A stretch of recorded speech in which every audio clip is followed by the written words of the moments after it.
membahas tentang modul pengelolaan keuangan dan perencanaan usaha. Ibu-ibu di sini ngapunten, sebelumnya jenengan sudah pernah meminjam uang apa belum? Ya. Kalau meminjam uang biasanya di mana ibu-ibu? Saudara. Saudara, berarti orang yang paling dekat dengan kita dulu ya. Keluarga dulu. Ada yang sudah pernah minjam ke bank? Operasi? Pernah ya. Jadi banyak lembaga-lembaga simpan pinjam itu sangat banyak. Nah, kita itu harus berhati-hati dalam memilah-milah pinjaman. Karena setiap pinjaman, setiap bank, setiap lembaga yang meminjamkan itu memiliki kekurangan dan kelebihannya masing-masing. Tadi jenengan nyebutnya apa, Bu? Di saudara nggih ngambilnya nggih. Nah, di sini ada tempat meminjam. Ada saudara, ada rentenir atau bank keliling, kelompok simpan pinjam PKK, koperasi simpan pinjam dan bank pasar. Yang disebutkan panjenengan ada di sini yaitu saudara. Kelebihannya prosesnya mudah. Terus tidak perlu dengan jaminan. Tidak ada batas maksimal, tergantung kemampuan dari panjenengan dan kemampuan dari si peminjamnya atau saudaranya jenengan. Bunga atau totalnya bunganya relatif rendah dan bahkan tidak ada bunganya.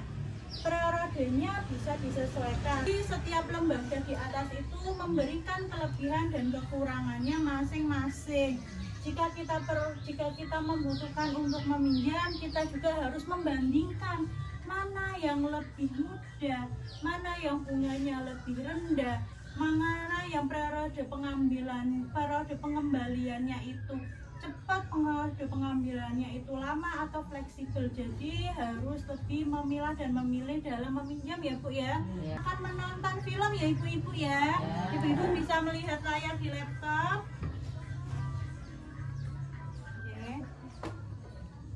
Ini ya ibu-ibu, bisa disaksikan nanti filmnya di sini.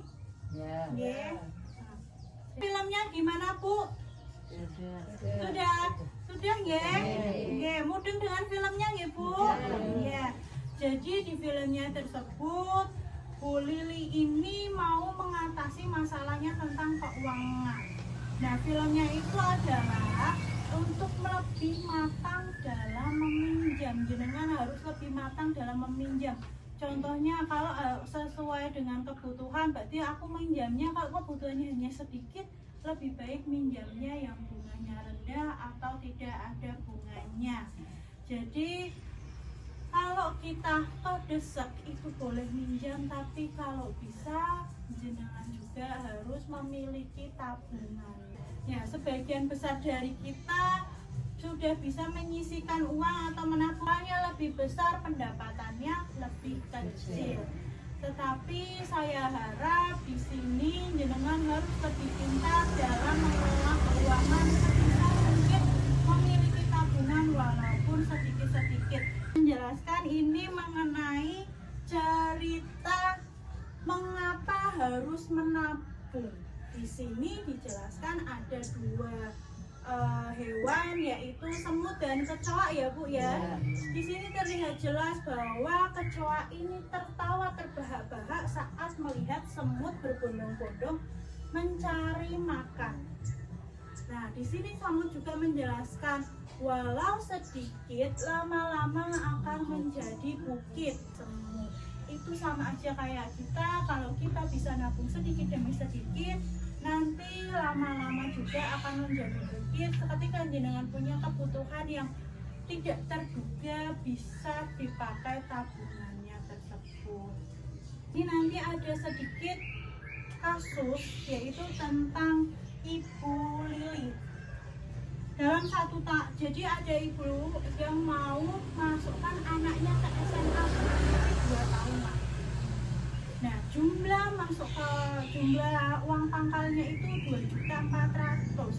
Nah, kira-kira dalam 2 tahun ben ngumpul ke uang 2.400.000 jenengan harus ya. Mari ibu-ibu kita diskusikan masalah Ibu Lili ini yang mau masukkan anaknya ke sekolah nggih Bu nggih. dengan uang pangkalnya ini 2.400.000. Ya. Sudah? Sudah, hasil diskusinya sudah dituliskan di kertas? Ya. Monggo yang tadi ketua dari kelompoknya bisa maju ke depan, ditaruh di sini. Ini hasil diskusinya ya, Bu. Ya, ini hasil diskusinya ya. Silakan duduk lagi. Ini hasil diskusi dari kasusnya Ibu Lili yang mau anaknya sekolah ya, Bu ya. Ini adalah hasil dari diskusi kelompok di Karangjati ini. Nah, dari yang kasusnya Bu Lili ini, Bu Lili bisa menabung sedikit demi sedikit, menabung dengan disiplin untuk mengumpulkan 2.400.000 yang digunakan untuk membayar sekolah. Nah, di sini ada tulisannya ibu-ibu merencana menabung. Tujuannya, ini yang kita diskusikan ya, kita bahas di sini ya Bu. Tujuannya Bu Lili untuk apa Bu? Membayar uang pangkal SMA dengan jumlah berapa? 2.400.000.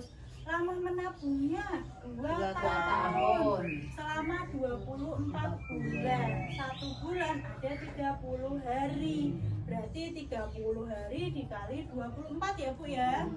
Nah, jumlahnya adalah 2.400.000 dibagi 24 bulan. Berarti selama 1 tahun ini, selama 1 bulan ini Bu Lili harus menyisihkan uang 100.000. Sebulannya 100.000 selama 2 tahun. Lalu sebulan 100.000, setiap harinya berapa ibu-ibu?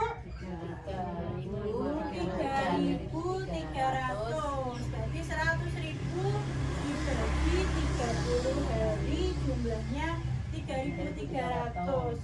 Jadi untuk menanggulangi masalahnya Ibu Lili tersendiri, ibu-ibu sini sudah dibahas, yaitu menabungnya sebanyak 3.300 selama 2 tahun setiap harinya. Karena dengan kita disiplin, jadi bisa mampu untuk nabung ya Bu. Nah, di sini juga dijelaskan tips untuk menabung dengan sukses. Yang pertama, menabung penting untuk berjaga-jaga dan mencapai tujuan tertentu. Yang kedua, menabung tidak harus dalam jumlah yang banyak asalkan disiplin. Buatlah rencana menabung untuk mencapai tujuan ini. Nah, menabung harus disisihkan di awal, bukan tunggu ada sisa pengeluaran. Ibu-ibu harus punya rencana menabung ya. Ada yang mau ditanyakan ibu-ibu?